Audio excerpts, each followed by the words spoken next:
할렐루야. 하나님께 영광의 박수 한번 올려드립시다. 할렐루야. 감사합니다. 2010년 10월 10일에 설립된 우리 교회가 정확하게 오늘 11번째 생일을 맞았습니다.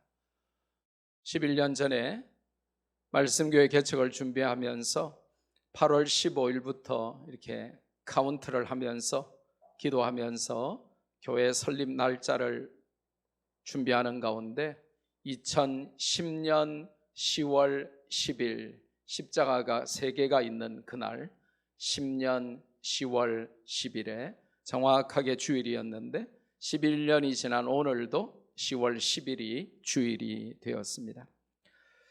11번째 생일을 맞아 감개무량합니다. 지금까지 인도하신 하나님의 은혜와 사랑을 감사드리면서 우리 찬양하십시다. 할렐루야.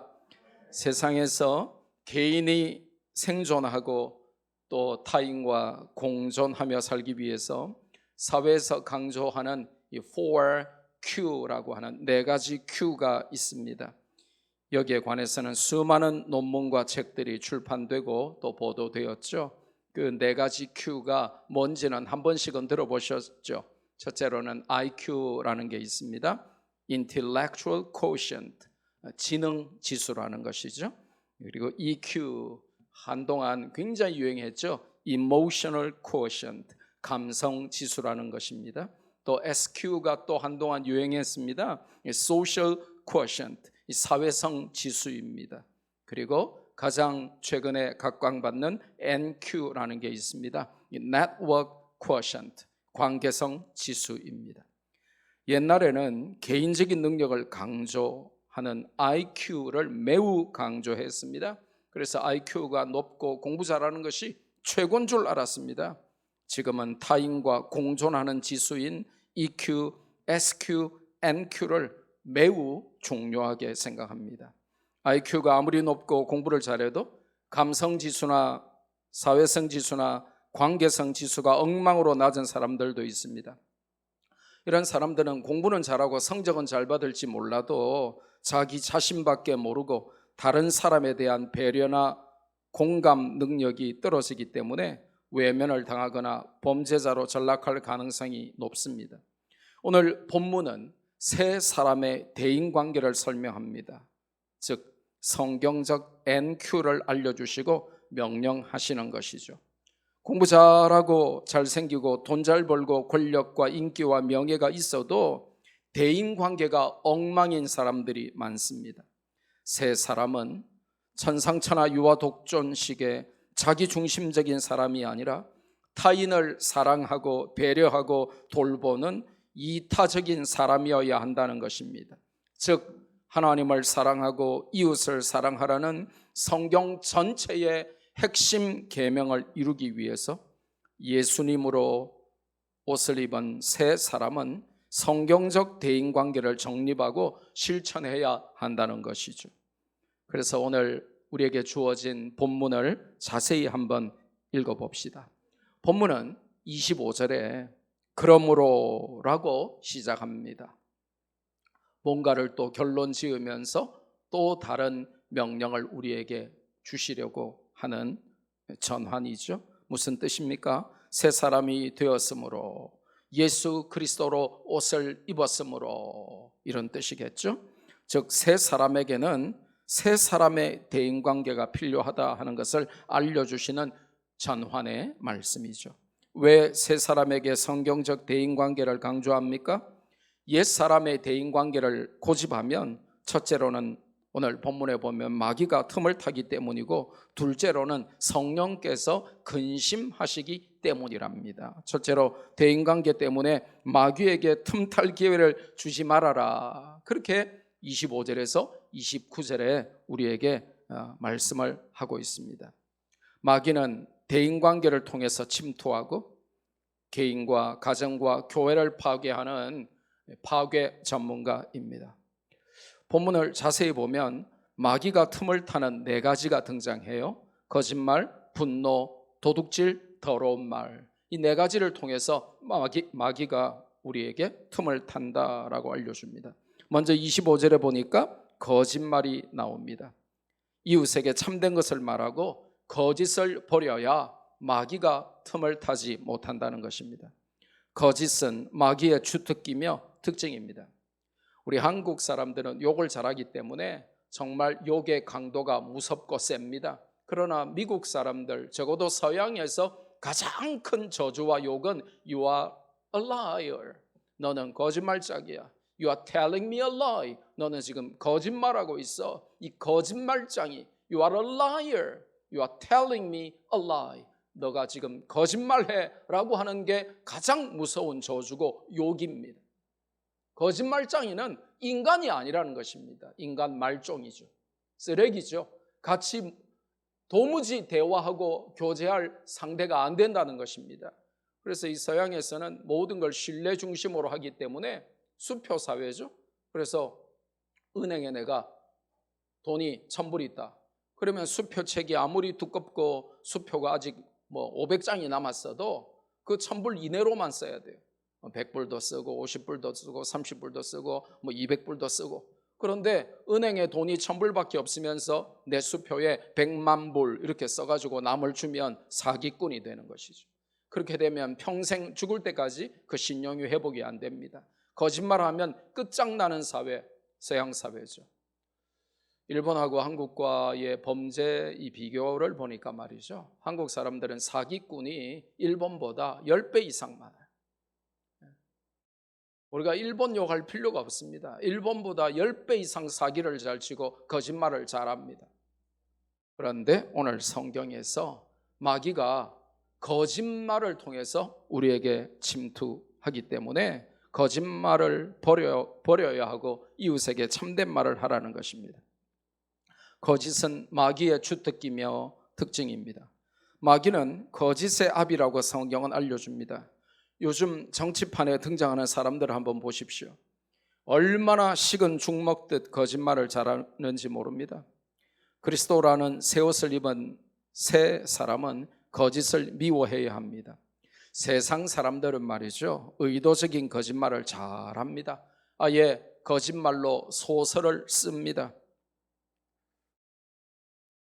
거짓말 경진대회에서 창의적으로 1등할 사람들이 정치판에 다 몰려 있죠.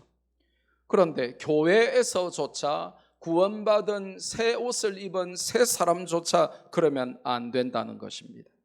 이웃은 가깝게는 성도들이고 더 나아가면 가족이나 친구들이고 멀게는 우리의 관계 동심원의 끝자락에 자리하는 모든 사람들일 것입니다. 그들에게 참된 것을 말하고 거짓을 버려라.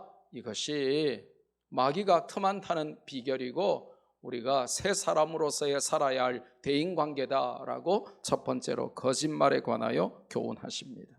시편 119편 104절에 주의 법도로 인하여 내가 명철케 되었으므로 내가 모든 거짓 행위를 미워하나이다. 새 사람은 거짓이 싫어지고 거짓이 미워져야 돼요. 이 흰색 거짓말, white lie라고 하는 거 있죠. 예, 누가 자꾸 밥 사주려고 밥 먹었냐 그러면 그 사람에게 부담 주기 싫어서 우리는 어떻게 합니까? 예, 먹었어요. 예, 그럽니다. 그 정도까지는 그것도 그렇게 별로 좋지는 않아요. 안 먹었는데 왜 먹었다고 합니까? 고프다고 해야지. 그런데 그것까지는 white lie, 흰색 거짓말이니까 용납이 되지만 새 사람은 식은 죽 먹듯이 거짓말하면 안 된다는 것입니다. 내가 잘못해놓고 내 잘못은 쏙 빼고 남에게 다 전가시키는 이 정치판에 썩어 문드러진 사람들처럼 하면 안 된다는 것입니다. 금방 드러날 거짓말을 부인하고 숨기고 오히려 남 탓하고 오히려 되치게 하고 그렇게 살면 안 된다는 것입니다. 잠언 30장 8절에 구원받은 새 사람의 기도가 등장하죠. 뭐라고 기도해야 됩니까? 허탄과 거짓말을 내게서 멀리 하옵시며. 허탄과 거짓말을 내게서 멀리 해달라는 것입니다. 여러분은 사건과 사고를 내게서 멀리 해달라고만 기도하시죠. 질병과 저주를 내게서 멀리해 달라고 기도하시죠.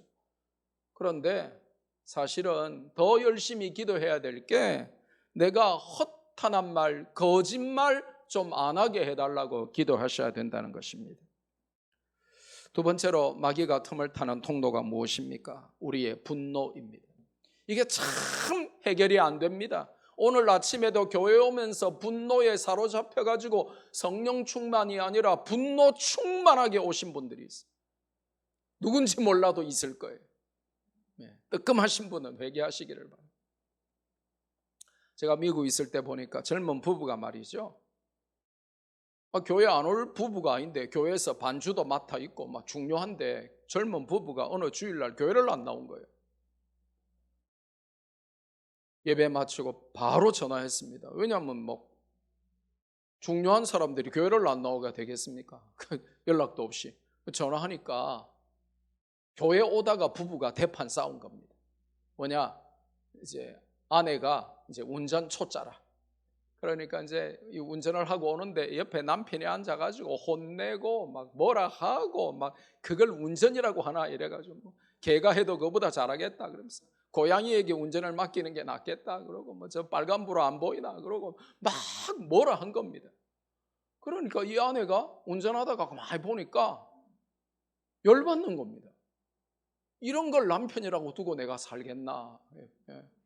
차라리 평생 걔하고 살지. 그러면서 내가 못 살겠다. 그러고는 운전하고 오다가 차를 세우고 교회 안 와버린 겁니다. 차 안에서 그 차 세워놓고 남편하고 대판 싸워버린 것입니다. 예배 드리러 교회 오는 길에도 우리는 분노에 휩싸일 수 있습니다. 오늘 분을 내어도 죄를 짓지 말라 하는 이 말씀은 시편 4편 4절 말씀을 인용한 것인데요. 이게 뭐냐면 사람이니까 우리가 화를 안 낼 수는 없지만 화난다고 죄로 연결하지는 말아라. 화난다고 해서 그거를 다 파괴적으로 끝내지 말아라. 이 말씀에 포인트가 있는 것입니다. 우리가 성인군자가 아니잖아요. 여러분 화내시죠? 저만 냅니까? 여러분 화 영원히 안 내고 한평생 살아오셨죠? 화 잘 내시죠?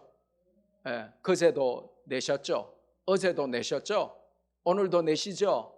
내일도 모레도 글피도 다 화내실 거죠? 그런데 인간이기 때문에 화를 낼 수 있지만 화난다고 그걸 폭파시키고 터뜨리고 그거를 파괴적으로 끝내서 분노할 때마다 그걸 죄로 연결시키지 말아라. 이게 시편 4편 4절이고 그 말씀을 오늘 본문에서 인용하고 있다는 것입니다.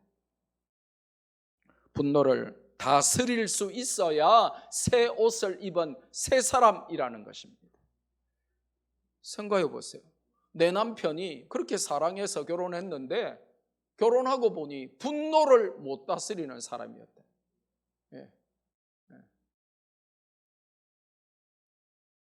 두 얼굴의 사나이였다. 내 아내가 그렇게 예쁘고 사랑스러워서 결혼했는데 결혼하고 보니 분노를 다스릴 줄 모르는 사람이었다. 그 옛날의 마음의 상처 때문에 또 어떤 자존심 때문에 어쨌든 간에 우리는 분노를 잘 못 다스리는데 그거는 옛사람의 모습이고 예수 그리스도라고 하는 새 옷을 입은 새 사람은 분노를 잘 다스려야 한다는 것입니다. 포인트가 이해되시죠? 화를 아예 내지 마라? 가능해요? 불가능하잖아요.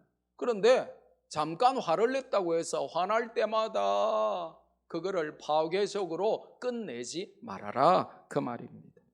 우리는 개도 잘 다스리고 고양이나 컴퓨터도 게임도 잘 다스리는데 분노를 다스리는 일에 너무나 취약합니다. 분노는 마귀가 틈타는 아주 좋은 통로가 됩니다. 마귀는 분노를 좋아해요. 왜냐? 그래야 가정이 파괴되고 그래야 직장이 파괴되고 그래야 교회가 파괴되고 그래야 국가가 파괴되는 것입니다. 그러니까 마귀는 분노를 너무 좋아해요. 분노는 마귀가 사용하는 발판입니다. 우리는 마귀가 우리의 삶을 지배하는 여지를 주지 않도록 분노 조절을 잘해야 한다는 것입니다. 분노는 마귀가 공격을 감행하는 침투로를 만들기 위해서 세워놓은 일종의 트로이 목마에 해당합니다. 분노는 다른 죄를 일으키는 도미노 현상의 방아쇠 역할을 하죠. 여러분, 왜 우리가 기도학교, 대안학교를 만들었습니까? 전교조 교육이 대한민국을 망치고 자녀들의 인성과 성품과 미래를 망치는 이유가 뭡니까? 전교조 교육의 핵심이 너무나 반성경적인 분노 교육에 있기 때문입니다. 전교조 교육이 무서운 이유는 분노 교육을 해요. 그래서 부모에게 분노하도록 가르칩니다. 집에 가서 아버지고 어머니고 확 대들고 화를 폭발하고 집에 가서 아버지 어머니하고 멱살 잡고 맞짱 뜨고 그냥 부모고 뭐고 없이 부모에게 분노하라고 가르칩니다. 직장에 분노하고 사장에게 대들고 부장에게 대들고 그래서 가서 회사에서 노조 만들어가지고 회사야 죽든지 말든지 회사가 망하든지 말든지 나에게 월급 주는 이 고마운 회사가 손해를 입든지 말든지 회사에 분노하라고 가르칩니다. 그리고 사회와 국가에 분노하라고 가르칩니다. 그러면서 책까지 씁니다. 청년이여 분노하라 이러면서 막 책 쓰고 그럽니다. 이게 전교조 교육의 핵심이 바로 분노 교육입니다. 그런데 성경은 무슨 교육을 강조하죠? 성경에는 항상 기뻐하고 쉬지 말고 기도하고 범사에 감사하라고 감사 교육, 기쁨 교육을 하라고 말을 하는 것입니다. 그래서 이 분노 교육은 성경과 정반대인 사탄의 가르침이죠. 그래서 그 사탄의 가르침을 받지 않도록 우리가 기도학교, 대안학교를 세운 것입니다. 성경은 분노를 경고합니다. 그 분노를 따라 마귀가 틈을 탄다고 경고합니다. 여러분 가족 가운데 화난다고 다 던지고 부수고 이판사판으로 분노를 파괴로 끝나는 자들이 있으면 그거는 너무나 위험합니다. 가정이 끝납니다. 혹시 여러분 가운데 화난다고 밥상 뒤집는 남편은 없습니까? 요즘은 남편보다 아내가 더 무섭대요. 어제 신문 읽어보니까 어떤 배구 선수는 남편한테 칼 들고 막 갔대요. 화난다고 막 던지고 막 부수고 이렇게 하지 말라고 성경이 알려줍니다. 화를 낼 수는 있으나 그 화낸다고 화나는 것을 죄로 연결시키는 것은 새 사람이 할 일은 아니다라는 것입니다. 분노 중에 죄를 짓는 것은 옛사람의 습관이며 마귀의 옷을 입은 모습입니다. 그래서 성경은 분노가 생겨도 분노가 안 생길 수는 없어요. 인간이니까. 하지만 분노 중에 재빨리 그 분노를 삭히고 버리고 그것을 죄로 연결하지 않아야 한다고 알려주는 것입니다. 그런데 이것이 참 잘 안 됩니다. 아직도 옛사람의 옷을 고집하고 있기 때문이죠. 몇 년 전에 뉴스에 크게 나왔던 내용인데 승진에 탈락한 한 공무원이 너무 화가 나는 거예요. 남들 다 승진하는데 자기 동료나 심지어 후배들도 승진하는데 자기가 계속 승진이 안 되는 거예요. 그러면 계속 승진이 안 되면 이유가 있겠죠. 근데 이 공무원이 너무 열받아가지고 동료들의 차량 수백 대의 타이어를 파손한 혐의로 구속되었습니다. 왜 이게 무서워요? 타이어는 생명과 직결됩니다. 화난다고 범죄하는 자보다 어리석은 사람은 없어요. 화난다고 이렇게 함부로 주먹을 휘둘러서 타인에게 상해를 입히거나 심지어 화났다고 칼로 사람을 찌르고 죽이고 하는 사람이 있죠. 바로 이 말씀이 그래서 무서운 거예요.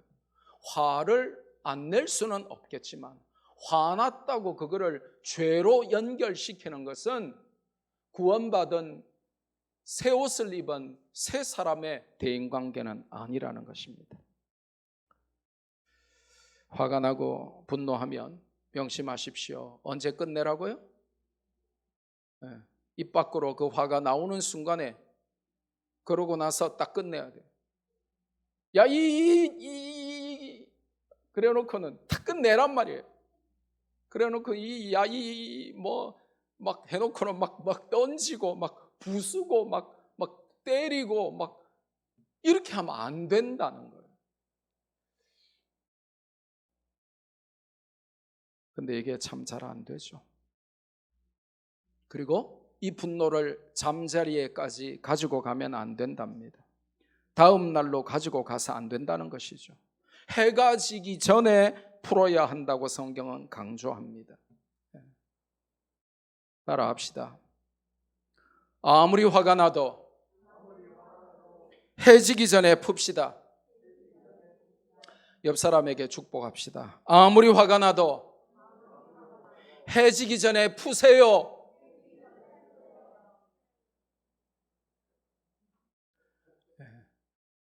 서로 아멘이 안 나오는 거 보니까 이게 잘 안 되죠, 그렇죠? 분노가 오래되면 그 파괴력은 상상을 초월합니다. 자신과 타인과 공동체를 파괴하는 핵폭탄이 되죠. 그래서 성경은 화를 내지 말고,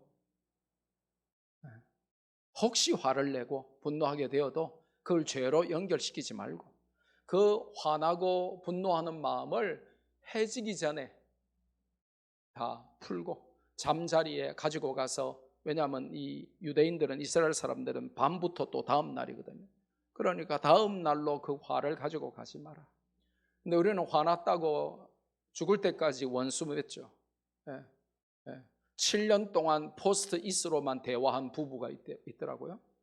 삐쳐가지고 화났다고 7년 동안 말 안 하고 포스트 이스로 밥 먹으라 이러면서.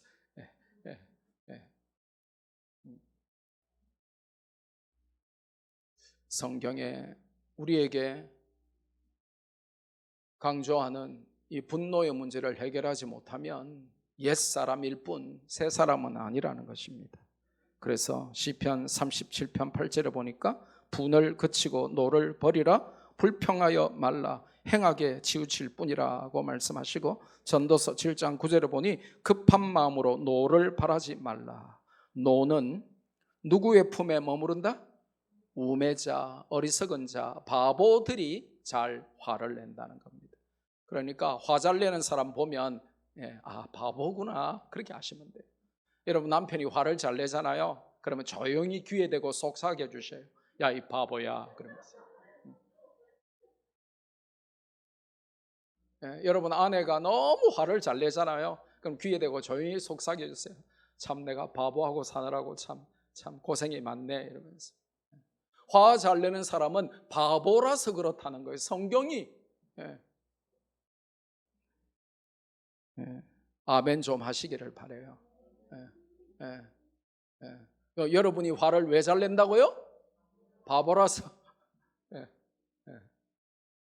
야고보서 1장 19절에서 20절 함께 읽읍시다. 내 사랑하는 형제들아, 너희가 알거니와 사람마다 듣기는 속히 하고 말하기는 더디하며 성내기도 더디하라. 사람의 성내는 것이 하나님의 의를 이루지 못함이니라. 아멘.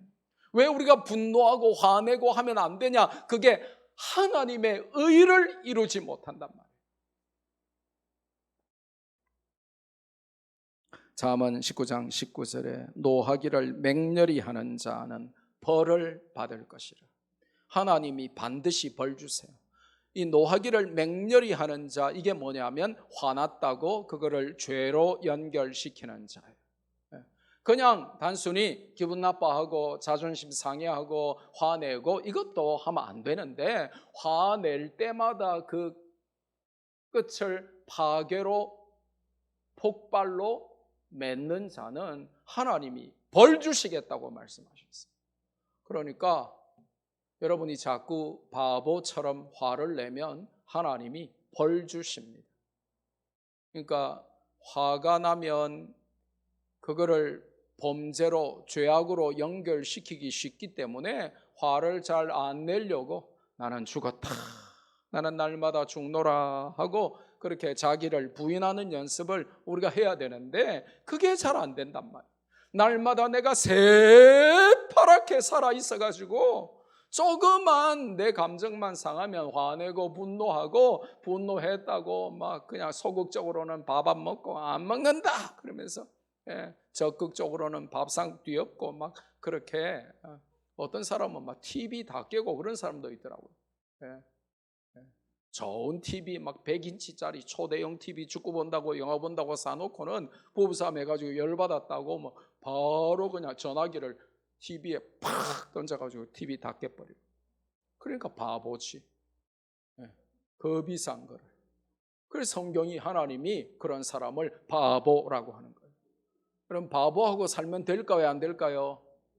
절대 안 돼요. 우리 미혼들, 우리 청년들, 학생들 잘 들으세요. 화 잘 내는 사람하고 결혼하면 돼요? 안 돼요? 안 되죠. 그 화 잘 내는 사람이 누구라고? 바보. 바보하고 결혼해가 되겠어요. 우리 청년들, 학생들 명심하세요. 여러분 시집장가 가고 싶으면 바보가 되면 안 돼요. 바보는 뭐예요? 화를 잘 낸단 말이에요. 성경에 그렇게 말씀하세요. 김두식 목사의 말이 아닙니다. 결혼해서 살아보세요. 화 잘 내는 사람하고 살고 싶은지. 보세요. 다 도리도리 하잖아요.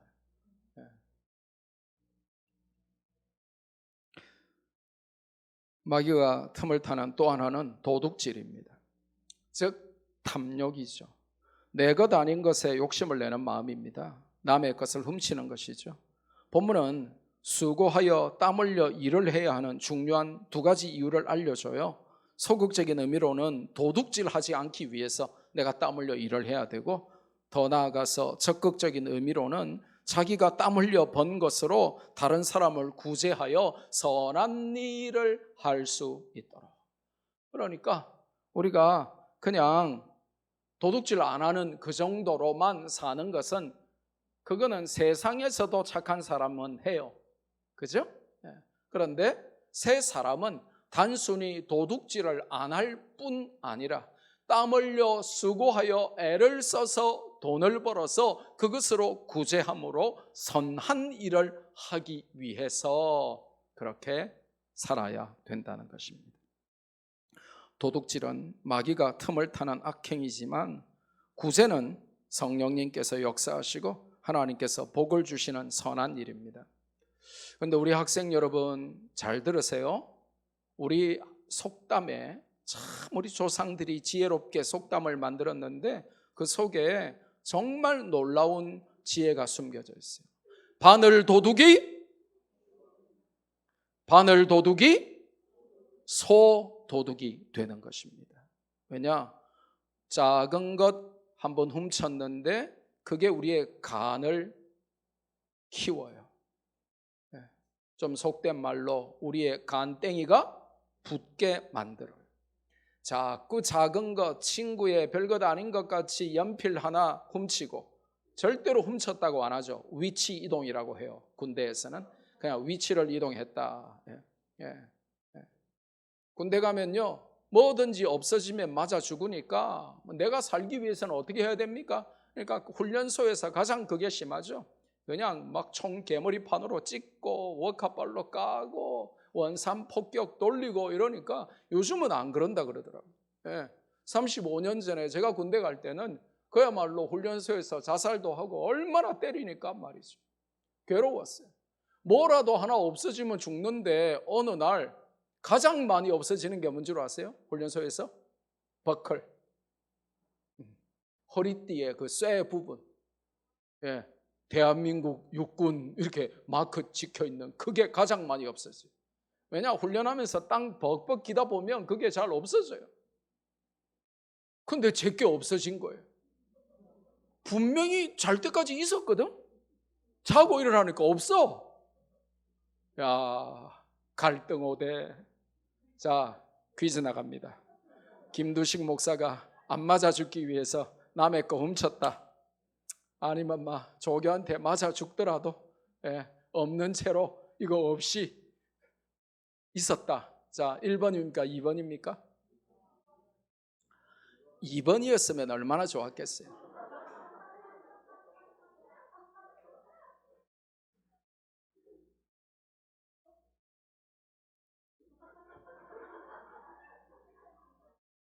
여러분의 상상에 맡깁니다. 이게 사람이라는 것입니다. 처음에는 작은 것으로 출발해요. 처음부터 1조 원대의 사기를 치는 사람은 없어요. 그게 1억 사기치다가 10억 사기치다가 100억 사기치다가 그러다가 1조 남겨먹고 그러고도 오리발 내밀고 모른다 뭐 그러고 이제 사는 거죠. 그게 사람입니다. 친구 거 연필 하나 지우개 하나도 말하지 않고 가져가면 그게 도둑질인 거예요. 근데 그 작은 도둑질이 큰 도둑질로 변하는 것입니다. 그래서 성경은 도둑질을 하지 말고 오히려 내 연필이 필요한 친구에게, 내 지우개가 필요한 친구에게 나눠줘라는 것입니다. 친구가 맛있는 거 가져오면 그거 훔쳐먹을 생각하지 말라는 것입니다. 옛날 얘기 자꾸 해서 미안한데 우리가 고등학교 다닐 때는 40년 전에는 다 배고팠거든요. 그러다 보니까 도시락이 없어지는 거예요. 통째로 없어질 때도 많고, 그때는 이제 반에서 계란 후라이를 밥에 덮어서 오는 아이는 1명, 2명 있을까 말까 했어요. 왜냐? 계란은 아무나 먹을 수 있는 게 아니었어요. 근데 우리 어머니가 막내 아들 사랑하는 마음으로 그렇게 어렵게 계란 후라이를, 그것도 하나도 아니고 2개를 해가지고 그 도시락에 탁 덮어가지고 주셨는데 2교시 끝날 때까지도 잘 있었는데 3교시 끝나고 확인 안 하고 점심시간에 보니까 그 계란 후라이가 1개도 아니고 2개 통째로 다 없어진 거예요.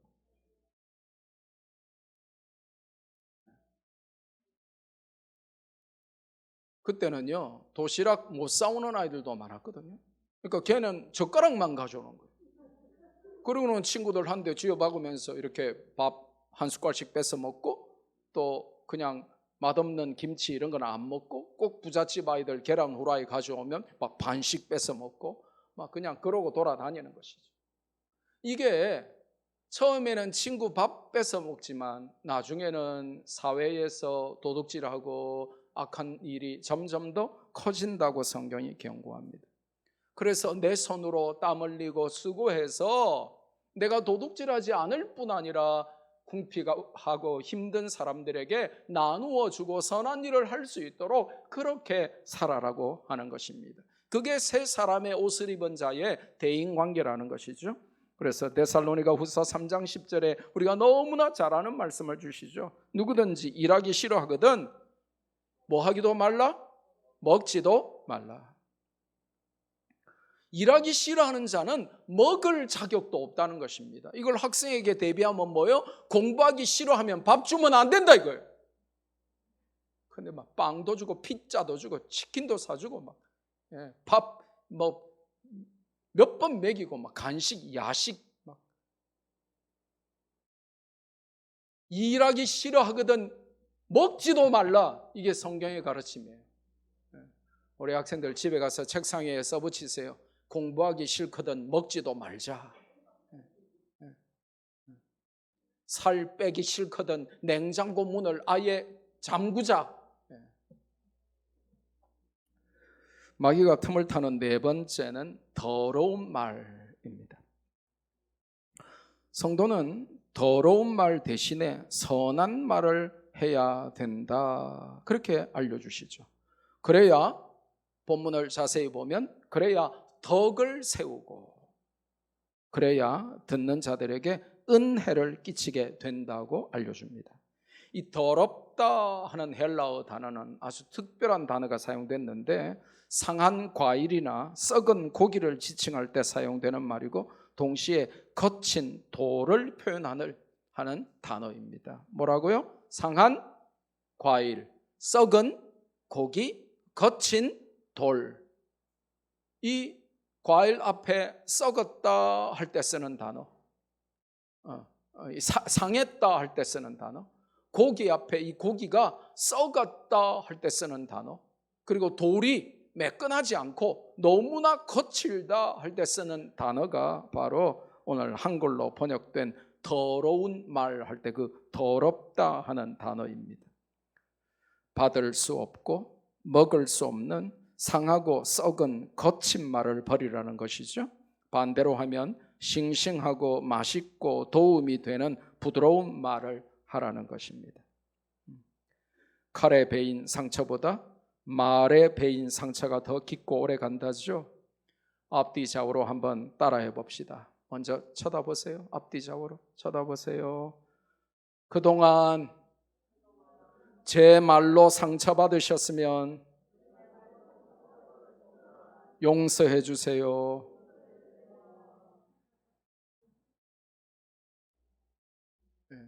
부부간에 오신 분들 오늘 요거 10번 정도 나중에 집에 가서 연습하세요. 이러면 오늘 밤에 꼭 껴안고 잘 수 있습니다. 아니면 또 각방 써야 돼요. 29절은 교회 공동체의 언어 사용 원리를 설명하죠. 세 가지 성경이 분명히 주시죠. 내가 하는 말이 덕이 되는가? Is it useful? 유익한가? 그리고 내가 하는 말이 선한가? 맞는 말인데 상처되게 하는 사람이 있거든요. 맞는 말인데 틀리지 않은 것 같은데 너무 기분 나쁘게 말하는 사람이 있어요. 그래서 내가 하는 말이 선한가? 정말 선한 의도로 사랑을 가지고 상처 주려고 하는 말이 아니라 정말 나를 사랑하는 마음으로 선하게 하는 말인가? 그리고 은혜가 되는가? 야, 저 사람 말하는 걸 들으니까 너무 은혜가 된다. 참 삶의 여러 많은 상황들을 성경적으로 해석하려고 하고 영적으로 분별하려고 해서 그 사람이 한마디를 해도 그것이 너무 거룩하고 감동적인가? 그겁니다. 덕이 되는가? 선한가? 은혜가 되는가? 이게 에베소 4장 29절에 교회 공동체의 언어 사용 원리라고 알려주는 것이죠. 그래서 잠언 25장 11절에 너무 놀라운 말씀을 주세요. 우리 성도들이 꼭 아셔야 되는 말씀인데요. 같이 한번 읽을까요? 시작. 경우에 합당한 말은 아로새긴 은쟁반의 금사가니라. 은쟁반만 해도 굉장한 건데 그 은쟁반 위에 금사가. 야, 저는 은쟁반도 하나도 없는데 여러분 집에 혹시 은쟁반 있는 분 계세요? 굉장한 분들이에요. 근데 그 위에 금사가 있는 분 계십니까? 예. 근데 은쟁반에 금사가 같은 게 뭐라고요? 경우에 합당한 말. 우리는 너무 쓸데없는 말을 많이 하죠. 우리는 너무 경우에 합당하지 못한 필요하지 않은 말들을 너무 많이 하죠. 그게 우리의 모습이에요. 저기 주무시는 분, 깊이 주무시는 분 좀 깨우세요.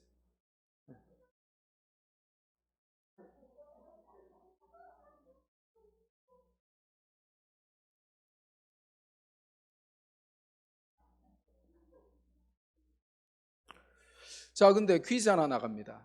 성경에 왜 더러운 말이라 했을까요? 왜 더러운 말이라 했을까요? 이 더러운 말이 의미하는 게 뭘까요? 더러운 말은 비방이나 음탕한 말이나 험담이나 욕설을 포함하는 단어다. 이렇게 주석학자들은 이 본문을 해석합니다. 이런 말을 하면 이 더러운 말은 말하는 사람을 더럽게 할 뿐만 아니라 듣는 자에게 상처를 주고 공동체를 오염시키기 때문에 더러운 말이라고 하는 것입니다. 여러분, 더러운 쓰레기, 온갖 음식 쓰레기와 온갖 더러운 여러분이 청소하고 담아놓은 찌끄레기, 그 더러운 쓰레기를 여러분이 뒤집어 쓰면 여러분이 깨끗해질까요? 더러워질까요? 더러워지겠죠. 그래서 더러운 말을 버리라는 것입니다. 미국의 무디 신학교, 이 무디 바이블 인스티튜트 시카고에 있어요. 제가 시카고에서 공부를 했기 때문에 이 무디 신학교에 아주 여러 번 갈 기회가 있었는데 이 무디 신학교 아주 좋은 학교입니다. 이 무디 신학교의 총장이었던 척 스윈돌이 아주 유명한 말을 해요. 이 척 스윈돌이 뭐라고 말하냐면 가장 심각한 오염이 뭔 줄 아느냐. 그러면 이제 사람들이 대기 오염? 대기 중에 공기의 오염? 아니면 수질 오염? 환경 오염? 뭐 그렇게 이제 대답을 하겠죠.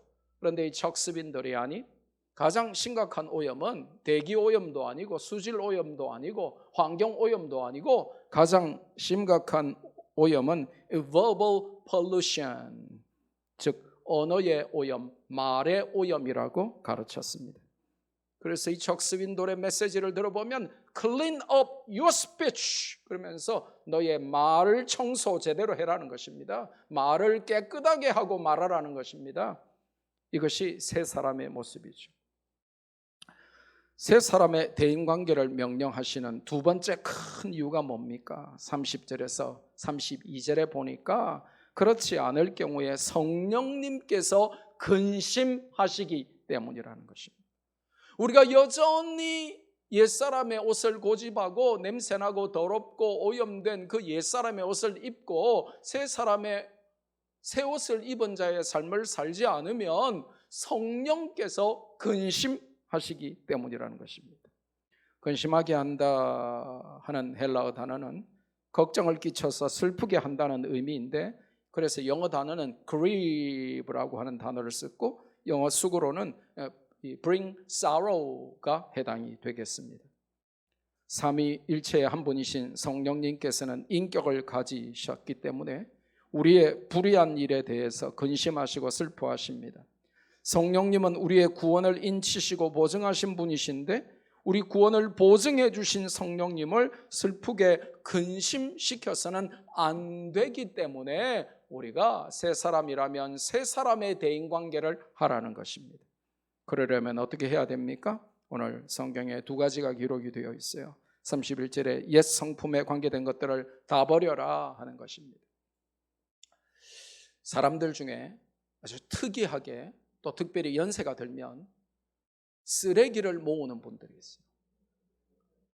그냥 옛날 거 버리지 못해서 그냥 인생을 살아오면서 중요한 것들, 의미가 있는 것들을 모아두는 정도가 아니라 3달 된 우유도 못 버리고 10년 지난 바이타민도 못 버리고 아무것도 안 버리고 놔두는 분이 있고 적극적으로는 어디 가가지고 남들이 버린 거 다 주워 와가지고 쓰레기만 모으시는 분들이 있습니다.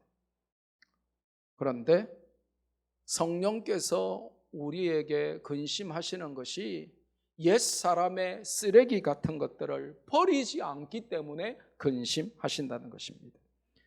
대인관계를 파괴하는 원인들을 제거하라고 옛 성품에 관계된 것들은 다 버리라고 오늘 성경이 알려줍니다. 그러면서 6가지를 버리라고 알려주시죠. 특별히 첫째로는 악독을 버리라 그랬죠. 이 악독은 독설입니다. 독설. 여러분 말할 때 좀 예쁘게 하는 버릇을 들여요. 독설을 하면 안 된다는 거예요.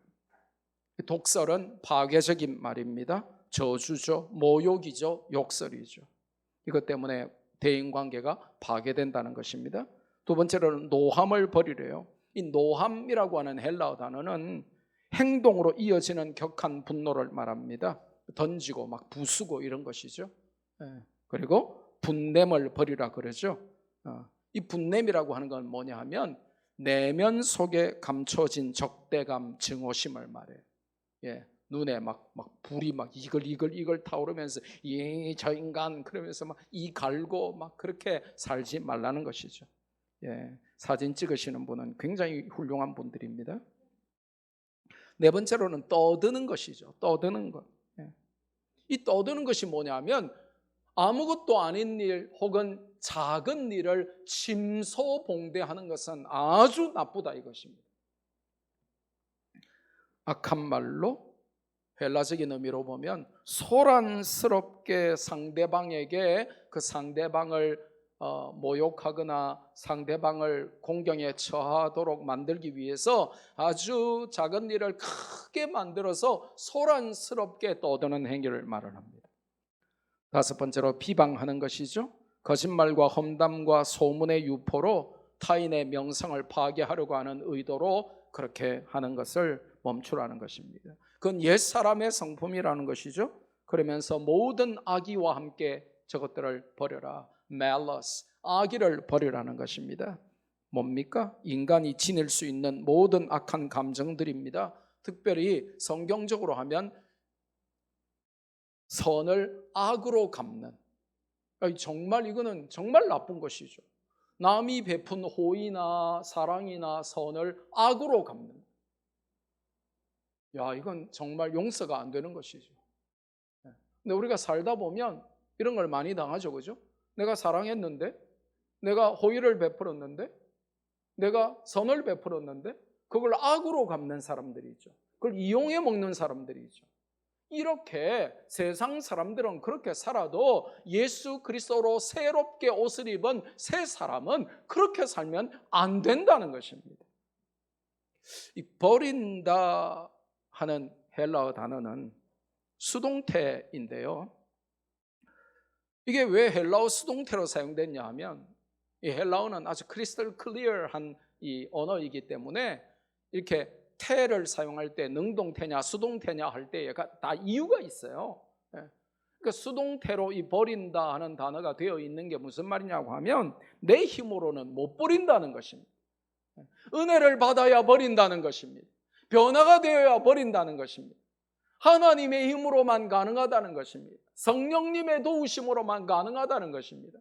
그러니까 여러분이 기도하면서 하나님, 저에게 아직 남아있는 옛사람의 성품들, 이 쓰레기 같은 것들을 내가 모으는 이 쓰레기 수집광이 되지 않도록 옛사람에 속한 모든 것을 다 버릴 수 있도록 하나님이 도와주세요 하고 기도해야 된다는 것입니다. 또한 이 버린다 하는 헬라어 단어는 부정과거인데요. 시제가 이 부정과거는 헬라어 문법에서 무슨 뜻이냐고 하면 즉시 버리라는 거예요. 질질 끌다가 5년 후에 버리지 말고 그리고 단호하게 버리라는 것입니다.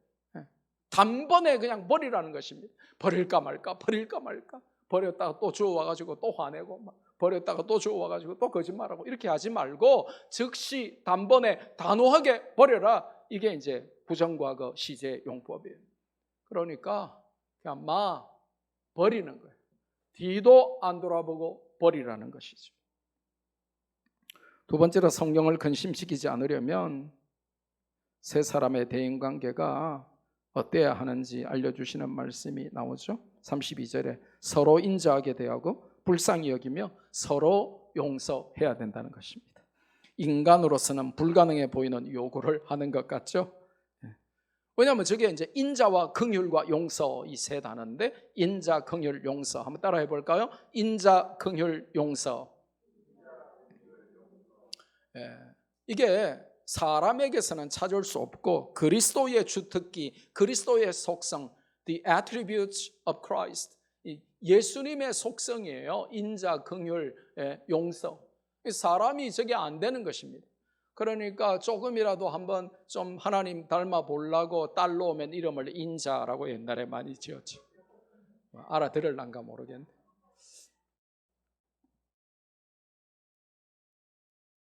사람에게서는 불가능한 인자와 긍휼과 용서의 삶을 대인관계에 적용하라, 이렇게 왜 요구하십니까?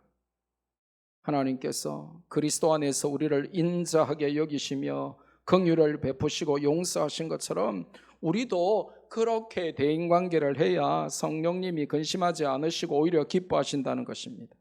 하나님의 용서에 기초하여 우리도 그렇게 살아야 한다는 것이 복음서의 일관된 가르침이죠. 자, 그러면 말씀을 꼼꼼하게 세밀하게 한 절씩 정확하게 한 문장 한 문장 또 중요한 단어들까지 문법까지 다 이렇게 살펴봤으니 적용과 실천을 위해서 우리가 몇 가지 교훈을 받읍시다. 사실 오늘 이 본문으로 교훈을 만들려면 20가지도 넘습니다만은 3가지만 받아보겠습니다. 첫째로 성경적 대인관계는 나와 가정과 공동체를 살리는 비결이라는 것입니다. 반대로 말하면 옛사람의 옷을 입고 쓰레기 같은 옛사람의 대인관계로 살아가면 나도 죽고 가정도 죽고 공동체도 죽는다는 것입니다. 이게 무서운 결론이고 교훈입니다. 잘 받으셔야 된다는 것입니다. 살래 죽을래 이 말입니다. 여러분, 세상 교양 서적 가운데 대인관계론의 클래식 중에 클래식으로 꼽히는 책이 데일 카네기의 인간관계론이에요. 미국에서는 이 인간관계론의 클래식 중에 클래식이고 또 한글로도 잘 번역되어 있기 때문에 이 데일 카네기의 인간관계론 아마 읽은 분들이 많을 것입니다. 아주 대인관계론에 있어서 최고의 베스트셀러이고 클래식 중에 클래식으로 꼽히는 책이죠. 하지만 나와 가정과 공동체를 살리는 최고의 대인관계론은 성경인 줄로 믿습니다. 성경에 주목하고 그 말씀에 순종하면 나와 가정과 교회가 살고 나라와 세계가 살 것입니다. 오늘 본문 말씀을 묵상하십시오. 그리고 기록하고 붙여두고 암송하십시오. 우리가 변화되고 우리가 성장하고 우리가 이걸 다 실천하며 살 때까지 말이죠. 그래서 오늘 본문 에베소서 4장 25절부터 32절까지 본문을 다 코팅해 가지고 화장실 정면에 붙여놓고 설거지할 때 보이는 정면에 붙여놓고 차 운전대에 붙여놓고 식탁 위에 붙여놓고 그래서 우리가 새 옷을 입었는데 대인관계는 옛사람의 쓰레기 같은 냄새나는 대인관계를 계속 집착하지 않도록 그렇게 살아야 할 것입니다. 두 번째로 적용과 실천을 위해서 우리가 받을 수 있는 교훈은 뭡니까? 대인관계에서 마귀가 가장 잘 틈을 타는 나의 약점은 무엇인가 하는 것입니다. 오늘 성경에 언급된 여러 많은 것들 중에 마귀가 항상 틈을 잘 타는 나의 최대의 약점이 뭐냐 하는 것입니다. 거짓말입니까? 거짓말의 대가입니까? 아니면 너무 별거 아닌 일에 분노하십니까? 그리고 그 분노를 오래 끌고 질질 끌고 분노할 때마다 뭔가 파괴하고 끝나십니까? 아니면 작은 것이라도 도둑질을 즐기십니까? 아니면 말이 너무나 상하고 썩고 거친 더러운 말을 하십니까? 성경은 이것들을 통해서 마귀가 얼씨구나 하면서 틈을 탄다는 것입니다. 마귀가 틈을 타면 쪼개죠. 나를 쪼개고 가정을 쪼개고 교회를 쪼개고 사회와 국가를 쪼개는 것입니다. 마귀가 가장 잘 틈타는 나의 최대의 약점이 뭔지를 모르면 항상 마귀가 틈타는 삶을 살죠. 마귀가 박수치고 마귀가 기뻐하고 마귀가 가장 좋아하는 마귀의 장난감으로 살 수밖에 없겠죠. 그게 뭔지 빨리 오늘 기도하면서 눈치채고 그거를 세 사람의 대인관계로 바꾸어라. 이것이 성경이 주시는 교훈이고 도전이죠. 마지막으로 마귀를 기쁘게 하며 성령을 근심시키며 살았던 죄가 있다면 그걸 회개하고 돌이켜야 한다는 것입니다. 사람은요, 그 사람을 가장 잘 넘어뜨리는 게 있어요. 100가지 중에 99가지를 잘 지켜도 마지막 한 가지에 항상 넘어질 때가 있습니다. 인생을 살다 보면 그래요. 그러면 마귀를 기쁘게 함과 동시에 성령을 근심시키게 하는데 그거를 회개하고 돌이켜야 새 옷을 입은 새 사람의 모습이고 그래야 하나님이 받으시는 삶이 된다는 것이죠. 옛사람의 성품을 고집하고 그 삶을 안 버리면 구원의 보증자 성령께서 근심하십니다. 마귀는 너무 박수치며 즐거워할 것입니다. 옛사람에 속한 생각과 말과 행동을 버리고 새 사람처럼 살아야 한다는 것이죠. 왜 우리가 마귀를 기쁘게 하고 마귀를 박수치며 마귀에게 영광 돌리며 마귀의 장난감처럼 살 것입니까? 말씀했습니다. 오늘의 결론은 굉장히 간단합니다. 구원받았다. 우리가 예수님이라고 하는 새 옷을 입은 새 사람이다. 그러면 새 사람에게는 새로운 대인관계가 요구된다. 그 새 사람으로서 이전에 썩은 대인관계, 옛사람의 대인관계를 버리고 변화된 대인관계를 통해서 마귀는 슬퍼하고 성령께서는 기뻐하시는 삶을 살아라. 이것이 오늘 본문의 핵심입니다. 그동안 우리가 반대로 마귀가 기뻐하고 성령이 근심하시는 삶을 살았다면 이제는 새 사람의 옷을 입고 새 사람의 대인관계를 통해서 마귀가 슬퍼하고 성령께서 기뻐하시는 그런 복된 삶을 사는 우리 말씀교회 성도들 다 되시기를 주 예수 그리스도의 이름으로 축복합니다. 받은 말씀 붙들고 우리 한번 기도합시다.